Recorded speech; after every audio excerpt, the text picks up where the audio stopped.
પેલા દરવાજો ખોલીએ, કાચનો છે. આમ તો જો કાંઈ ઘટે નહીં ભાઈ. વીઆઈપી રૂમ ના 1 2 3 4 ને આ એક રૂમ ની અંદર 4 5 તો એસી લગાડી દે ને ભાઈ. બેસવા માટેની વ્યવસ્થા તો જુઓ. હાલ ફિલહાલ 80 થી 90% તૈયારી પરિપૂર્ણ થઈ ચૂકી છે.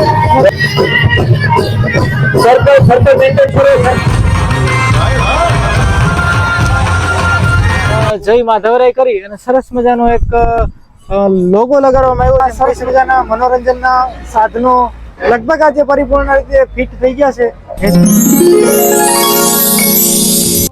તો મિત્રો બધાને જય માધવરાય. અને આજે તમે જેમ થંબનેલ ની અંદર જોયું કે માધવપુરનો મેળો છે એ લગભગ 80 થી 85% પરિપૂર્ણ થઈ ચૂક્યો છે. તો મારા બેકગ્રાઉન્ડ ની અંદર જોઈ શકો છો માધવપુરનો મેળો લગભગ 80-85% તૈયાર થઈ ગયો છે.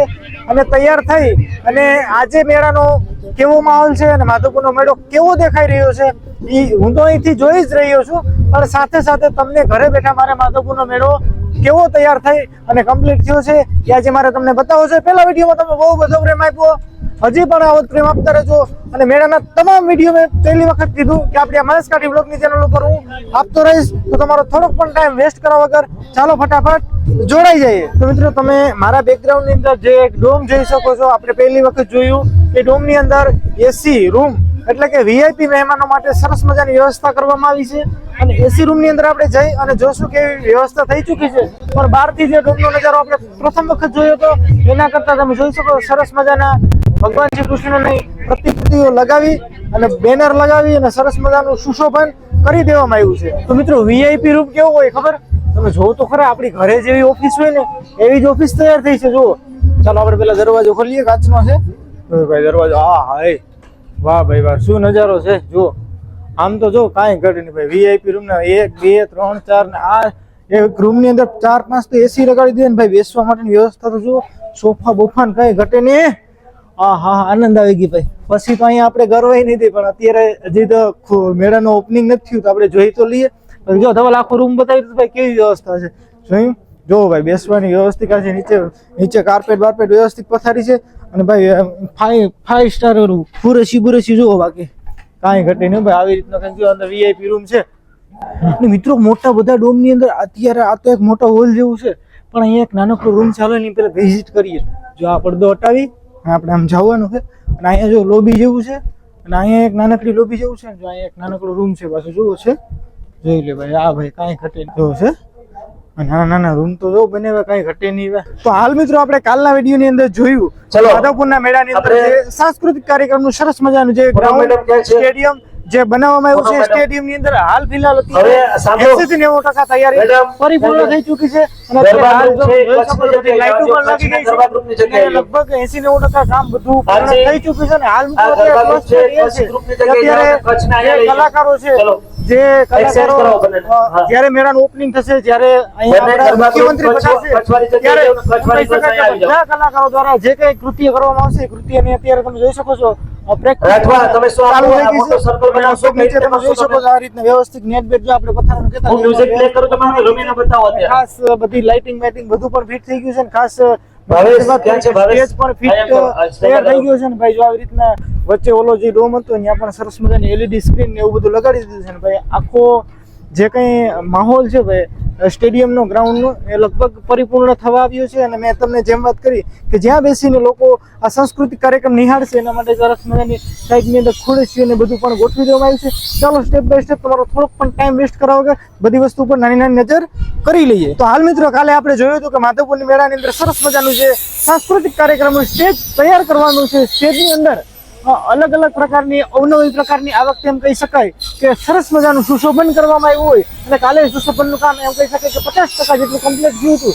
પણ આજે તમે મારા બેકગ્રાઉન્ડની અંદર જોઈ શકો સ્ટેજ પરિપૂર્ણ રૂપે થયું તો નથી, પણ આજે 80 થી 85% કામ છે એ સંપૂર્ણ થઈ ચૂક્યું. તમે જોઈ શકો તો લાઇટો પણ વ્યવસ્થિત રીતે લાગી ગઈ છે. અને બેકગ્રાઉન્ડની અંદર એમ કહી શકાય કે આપણે જે થર્મોકોલની શીટ જોઈ હતી જે આગલા વિડીયોમાં, એ થર્મોકોલની શીટ પણ બેકગ્રાઉન્ડની અંદર લાગી ગઈ છે. અને હજી પણ થોડુંક કામ બાકી છે, હજી પણ પૂર્ણ થયું નથી. જો પૂર્ણ થશે એ પણ આપણે જોઈશું ને. આવી રીતના અત્યારે સરસ મજાનું સ્ટેજ પણ તૈયાર થઈ ગયું છે. હજી પણ જે કાંઈ તૈયારી થઈ રહી છે સંપૂર્ણ સ્ટેપ બાય સ્ટેપ આ વિડીયોમાં જોઈશું. કોમેન્ટમાં જય માધવરાય લખવાનું ભૂલતા નહીં. તો મિત્રો દર વર્ષે અને 2 વર્ષથી આ ગ્રાઉન્ડ કમ્પ્લીટ તૈયાર થાય છે, પણ એમ કહી શકાય કે આ વખતે આ ગ્રાઉન્ડ થોડું નાની સાઈઝમાં બનાવવામાં આવ્યું છે.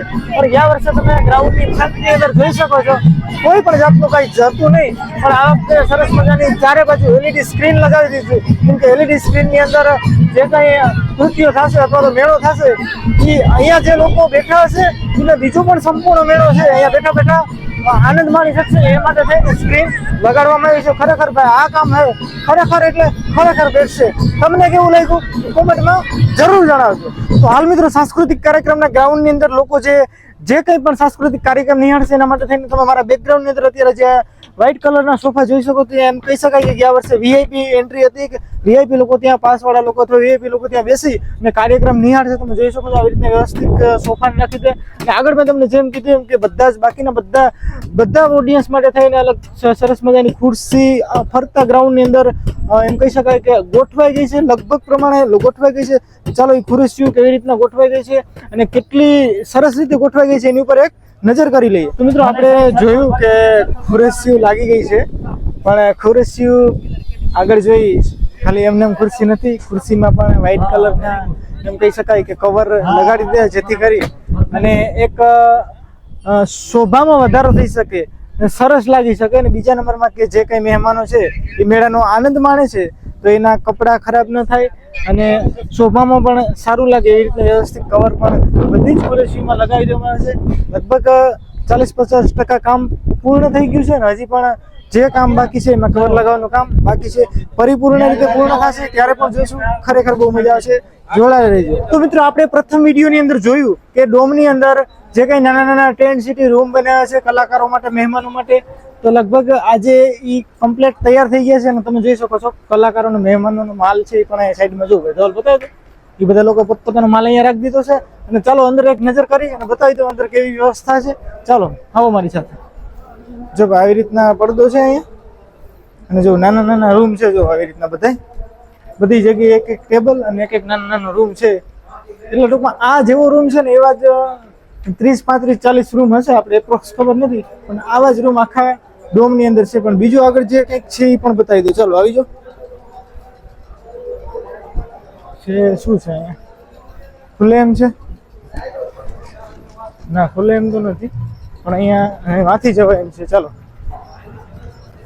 ના ભાઈ આવી રીતના જો વ્યવસ્થિત આવી રીતના માલ સામે બધું બની ગયું કમ્પ્લીટ. જો ભાઈ કાંઈ ઘટે નહીં. તો મિત્રો કાલના વિડીયોની અંદર આપણે જે કહી શકાય કે સરસ મજાનો હસ્તકલા આર્ટનો વિભાગ જોયો હતો કે ત્યાં આ ડોમ હતું એ ઊભું થઈ ગયેલ પણ નહોતું, પણ આજે એક જ દિવસની અંદર ડોમ ઊભું કરી દેવામાં આવ્યું અને લગભગ 40-50% સંપૂર્ણ કામગીરી થઈ ગઈ તમે જોઈ શકો છો. અને આની ખાસ વાત કરીએ મિત્રો તો દર વર્ષે અહીંયા એમ કહી શકાય કે અલગ અલગ તાલુકાના, અલગ અલગ જિલ્લાના, અલગ અલગ ગામના અને અલગ અલગ રાજ્યના હસ્તકલાથી બનાવેલી વસ્તુ, જેમ કે ઘણી બધી વસ્તુઓ મેં તમારા બેકગ્રાઉન્ડની જે વિડીયો જોવો ગયા વર્ષનો, એ ઘણી બધી વસ્તુઓ છે એ બનાવટની છે એ વેચવા માટે થઈ અને મેળાની અંદર આવતા તમે જોઈ શકો છો અલગ અલગ પ્રકારના બોર્ડ મારેલા છે. નવજીવન ખાદી ગ્રામ ઉદ્યોગ સેવા સંઘ પાલનપુર, પછી એમ કહી શકાય કે સુરત, અમદાવાદ ને અલગ અલગ સિટી ને અલગ અલગ રાજ્યના તમામ પ્રકારના સ્ટોલ છે એ તૈયાર થવા માંડ્યા છે. અને સ્ટોલ મુજબ જે કંઈ વસ્તુ છે એ મળવાની છે. અને ખરેખર માધવપુરના મેળામાં આવો હસ્તકલાની અંદર એકાદી વસ્તુ લેજો અને ખરેખર હાથની બનાવટની વસ્તુ હોય ખરેખર બહુ બેસ્ટ હોય છે. અત્યારે ડિટેલ્સમાં આપણે કંઈ જવું નથી, જ્યારે સંપૂર્ણ તૈયાર થઈ જશે એટલે આના વિશે આપણે એક સ્પેશિયલ વિડીયો તમારા માટે બનાવીશું. તો મિત્રો માધવપુરના મેળાને એમ કહી શકાય કે દર વર્ષે અલગ અલગ રંગ અને રૂપથી સુશોભન કરવામાં આવતું હોય. તો ગયા વર્ષે પણ તમે માધવપુરના મેળાની અંદર જે આ સ્ટોલ વિભાગ છે એમ કહી શકાય કે રમકડા અથવા તો ખાણીપીણીના જે સ્ટોલ વિભાગ છે એના એક્ઝેક્ટ ગ્રાઉન્ડની અંદર જય માધવરાય કરી અને સરસ મજાનો એક લોગો લગાડવામાં આવ્યો છે. એમ કહી શકાય કે નામ લગાડવામાં આવ્યું છે ને ભાઈ એ નામની સુંદરતા તો તમે વિડીયોમાં તમે જુઓ ખાલી એની સુંદરતા કેટલી છે. લગભગ મારા અંદાજ પ્રમાણે એક અક્ષરની સાઈઝ હશે મારા અંદાજ પ્રમાણે લગભગ 2 ફૂટ હશે કા 1.5 થી 2 ફૂટ. એક અક્ષરની સાઈઝ 1.5 થી 2 ફૂટની એકદમ પરફેક્ટ એસડીટી અને લાકડાનું છે ભાઈ. જુઓ કલરકામ વ્યવસ્થિત ચાલુ છે અને તૈયાર થઈ જશે ત્યારે પણ જોશો ને પાછળ પણ તમે જુઓ જે માધવરાયજી લખેલું છે ને પાછળ એક સરસ મજાની ડિઝાઇન કરવામાં આવી છે અને વર્કર લોકો દ્વારા સરસ મજાનું કામ પણ કરવામાં આવ્યું છે. ખરેખર આ જ્યારે તૈયાર થઈ જશે અને આનું જે એમ કહી શકાય કે લુક આવશે ખરેખર એ જોવાલાયક હશે. તો આ જોઈ તમને સારું લાગ્યું હોય તો તમે પણ આવી કોમેન્ટ કરી નાખજો. તો મિત્રો આપણે કાલે જે બેનરની વાત કરી કે અહીંયાથી લગભગ 10 કે 15 કિલોમીટર દૂર, તમે માધવપુરથી 10-15 કિલોમીટર દૂર છે તો ત્યાં તમને આવા સરસ મજાના ગુજરાત ટુરિઝમના અથવા તો માધવપુર મેળો 2026 એવા બેનરો મારેલા હશે. અને એમ કહી શકાય કે આ બેનરો તમને દેખાય એટલે તમારે સમજી લેવાનું છે કે અમે માધવરાયની ભૂમિ એટલે કે માધવપુરમાં એકદમ નજીક આવી ગયા છે. અને આ બેનરોથી લગભગ સુશોભન એવું કહેવા માંગે છે કે ભાઈ માધવપુરનો મેળો છે એટલી તારીખથી આટલી તારીખ સુધી યોજાવાનો છે. અને ગુજરાત ટુરિઝમ દ્વારા સરસ મજાના પ્રસંગ શ્રી ભગવાન શ્રી કૃષ્ણ અને માતા રૂક્ષ્મણીના વિવાહ પ્રસંગે સરસ મજાનો સાંસ્કૃતિક મિલન છે એવું થોડુંક મેળા વિશે દર્શાવતા બેનરો લગાવવામાં આવ્યા છે, જેથી કરી અને મેળાના સુશોભનમાં થોડોક વધારો થઈ શકે.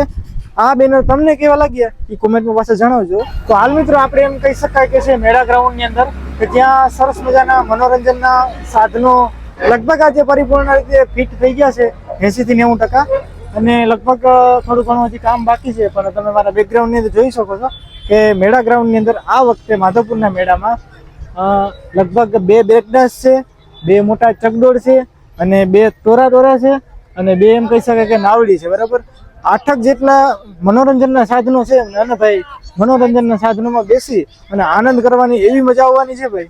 તો તમે કયા ગામથી આનંદ કરવા આવો જરાક કોમેન્ટ કરી દેજો.